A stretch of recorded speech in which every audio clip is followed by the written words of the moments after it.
So 75% of Earth's volcanism is on the seafloor, but we've only seen with our own eyes 3 eruptions, and those eruptions have really brought about changes of our understanding of submarine volcanism.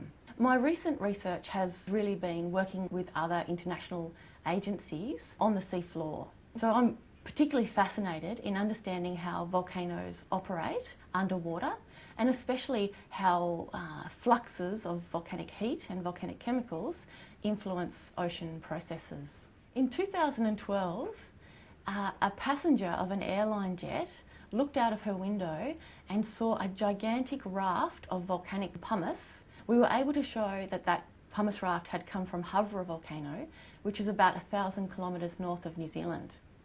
The pumice raft was absolutely gigantic. It was probably the largest event in at least 3 centuries.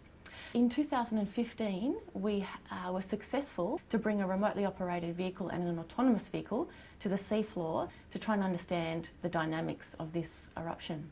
Volcanoes are a really important source of heat and chemicals to the oceans, and the volcanic heat actually sustains life in the deep, dark environment where there's no light.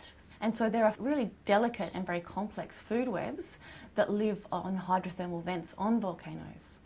Those food webs potentially host organisms that can provide pharmaceuticals for humans to maybe fight cancer. And so that's an important area of research associated with submarine volcanism. Volcanic eruptions disturb the seafloor biological community. So having a case study of Havra, where we've had a very powerful eruption that has absolutely devastated a biological community, that provides an end-member example to predict what the impact of seabed mining might be.